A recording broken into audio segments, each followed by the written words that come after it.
I'll tell you what, guys, I'm going to continue to trash talk the IMS road course because every time I do it, they put on a better race than the last time I trash talked them. So I'm going to keep it up, and hopefully that track will keep it up. Welcome to a very unique This Week in Racing. Not only are we going to talk about some of the big stories in racing for this week, but we're also going to do a review of the Friday night IndyCar race at the Indianapolis Motor Speedway road course, the first of two races in this year's Harvest Grand Prix. But there's more stuff we need to talk about, including Honda leaving Formula One and why that doesn't mean the IndyCar program is in trouble, Mazda's cutting back in IMSA, and a little bit more clarity on Jimmie Johnson and a potential Indy 500 run. So let's get into it, but first, let's talk about the most relevant thing, at least in terms of timing, which is the IndyCar Grand Prix for the Harvest GP. Race 1. And it started out with Rinus VeeKay on the pole, but he didn't last there very long as Colton Herta made a big move around the outside of him to take the lead on lap 1. Now, that being said, VeeKay managed to fight his way back into the lead, and the majority of the beginning of this race was just VeeKay and Herta, two 20-year-old race car drivers, just hammering on each other. It looked like an Indy Lights race out there. Just absolutely great racing between these two young guns. I can't wait to see them for years to come in IndyCar racing. Santino Ferrucci was once again in the wars, not only getting into it with Colton Herta once again, but got into it big time here with Ryan Hunter-Reay, and there's rumors that he may be in the 28 car next year. Will Power, Tokyo drifting out of the final corner, somehow didn't catch the wall. I think he's looking at a sprint car career post-Penske. Colton Herta was leading the race away from pretty much everybody, but his choice of tires, scuffed reds, really hurt him, and he made this mistake, which allowed Joseph Newgarden, who had managed this race better than anybody and is still in championship contention, we'll talk about that in a little bit, ran away and hid from the field and took his first IndyCar win at the Indianapolis Motor Speedway for the captain. Ironically, the first win for the captain on the Indianapolis Motor Speedway since Roger took over the track, and he cut the championship lead that Scott Dixon has to only 40 points with 2 races to go.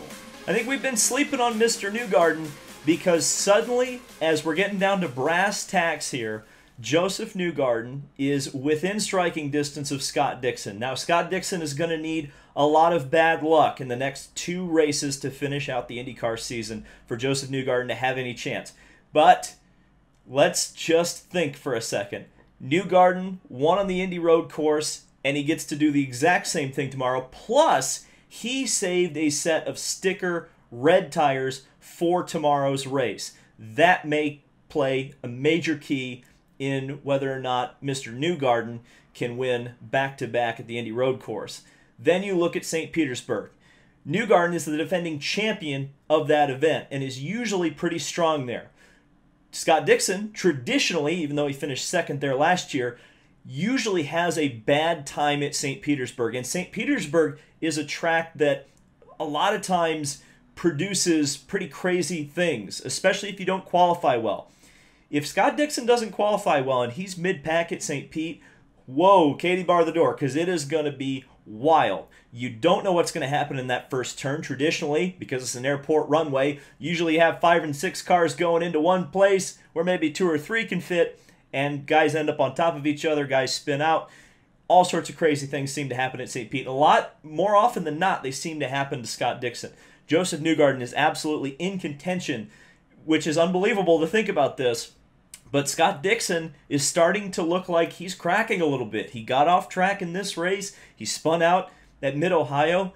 Is he going to choke this championship away? I don't know. We'll have a lot more clarity tomorrow. If Dixon has a bad race and Newgarden wins again, wow. Suddenly, the St. Petersburg Grand Prix is a championship fight that I didn't think we were expecting.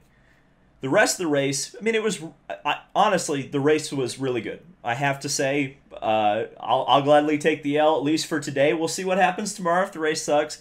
But fantastic racing throughout the field. Alexander Rossi, Colton Herta, Rinus VeeKay, Santino Ferrucci. All those guys made this race. Graham Rahal, Scott Dixon, Felix Rosenqvist was up there. so many guys were just making passes and crazy outside moves. And, you know, I'm going to call a spade a spade. When it's a good race, it's a good race. And this was a good race. If you can bottle whatever you did in this race and take it to the Indy Road Course twice next year, you won't hear any more complaining from me about the Indy Road Course getting 2 races. The thing is that the 2 really good Indy Road Course races that we have seen, which were 2019 Indy GP and this one, took place in much cooler conditions. So my question, and this goes to IndyCar, this goes to Firestone, can they produce a package to bring to this race next year at the beginning of May, where potentially it could be cool, but potentially it could be quite warm, and especially when you get there in August, where it's almost certainly going to be warm? Can you produce a tire? Can you produce an aerodynamic package, if that's even an option for IndyCar, to replicate what we saw today? I don't know.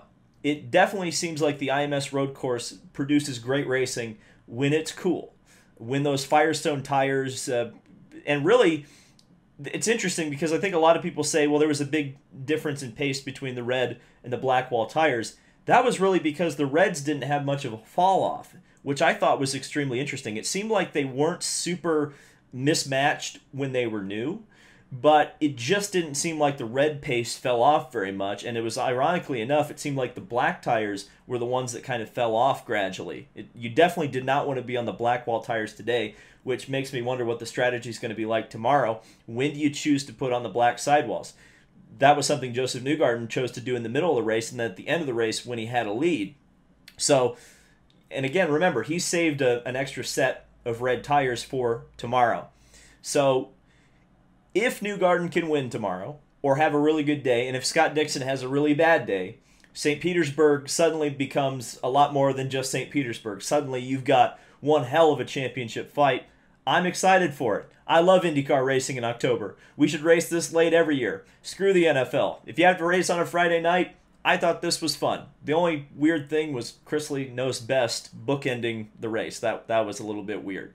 Let's get into the news. IndyCar and NASCAR released their 2021 calendars today. I've already done several videos on that, so check out my channel if you want to see my expanded thoughts on both calendars.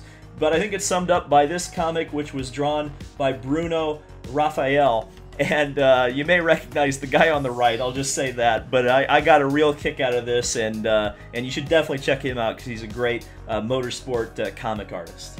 Per Racer.com, IndyCar's 2023 regulations are expected to drop tomorrow. Now, those are delayed from the original date of 2022, but this will give us some clarity. Apparently, Chevrolet and Honda are about to expand their involvement in IndyCar racing.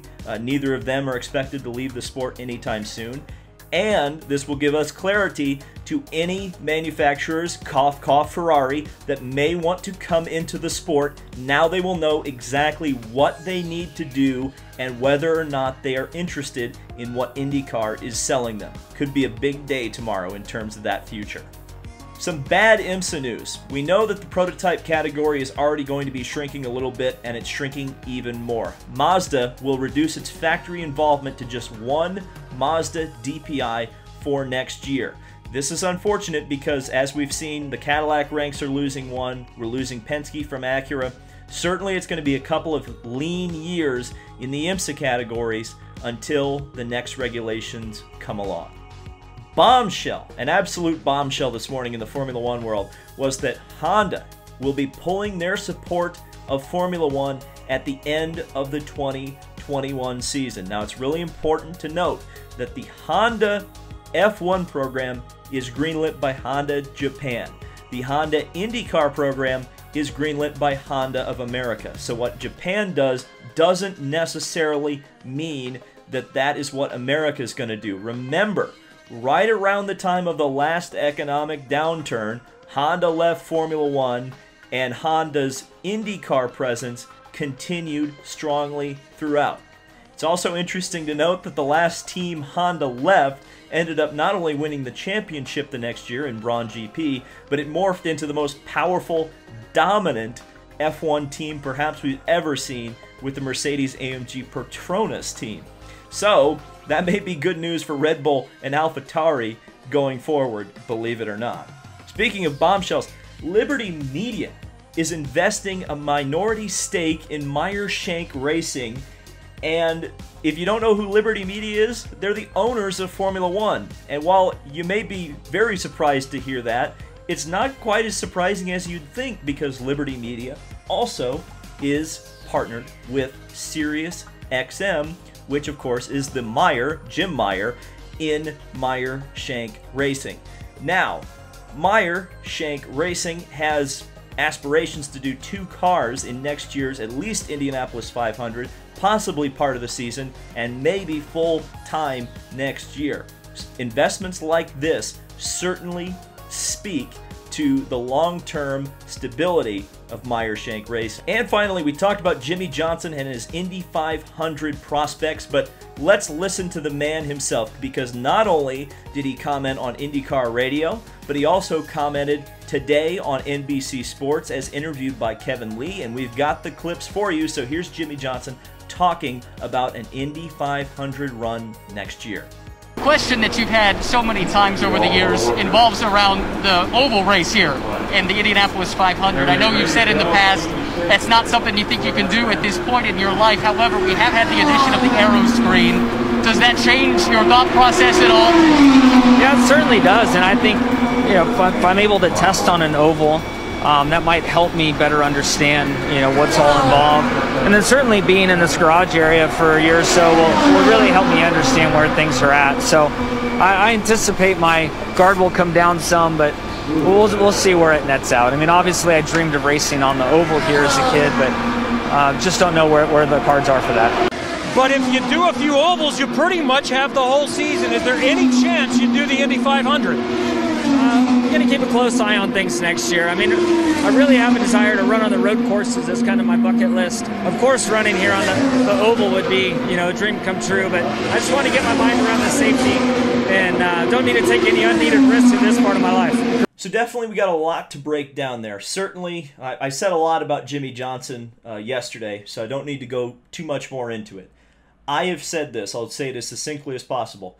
Anything that's not a hard no, you should consider as at worst a maybe, and honestly for me, I'm leaning much more towards a yes. I think the sponsorship dollars are going to indicate that he needs to run the Indy 500 to get a full season of funding, and from a competitiveness standpoint, Jimmie Johnson, I think he looks at how fast Scott Dixon was in this year's Indy 500, and because he said it's a dream of his, you have a potential, Mr. Johnson, to get behind the wheel of a car that can win the Indy 500. Not many of those opportunities. Not many drivers get that kind of an opportunity. You got to think that that is weighing on Jimmie Johnson's mind. IndyCar's next regulations supposedly coming tomorrow. Honda will commit to continue in IndyCar racing. Like I said, American Honda, Honda Japan, they're different. They are the same, but they are different. American Honda funding doesn't really mean a lot in terms of Formula One, and certainly Honda of Japan doesn't mean quite as much when we're talking about the American side of things. I even heard in the press conference with Ted Klaus, who is currently, but soon to be former, head of Honda Racing Development, specifically mentioned how important for Honda it is to do hybrid motors in the United States. They're very excited about DPI 2.0, or LMH, or LMDH if you want to call it that, having hybrids. IndyCar supposedly is going to have a KERS system. So for American Honda, that sounds like that is going to be enough to keep them in the sport for the long term, which is absolutely fantastic. Speaking of absolutely fantastic news is that investment of Liberty Media into Meyer-Shank Racing. We know that Meyer-Shank is looking at expanding. They're already building a brand new race shop in Ohio.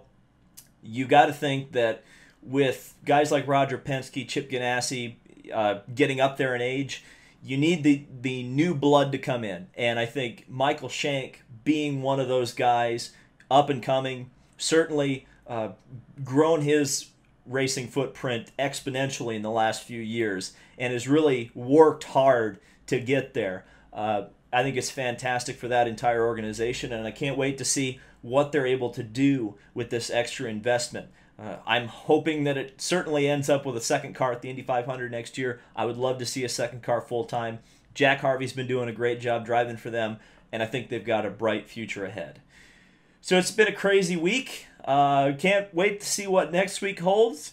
We got an extra IndyCar race tomorrow. May have an extra video as well talking about that and the 2023 IndyCar regulations, depending on how much kind of big news comes out of that particular press conference tomorrow. So thank you guys so much for watching. This has been David Land on YouTube, and I will see you in the next video.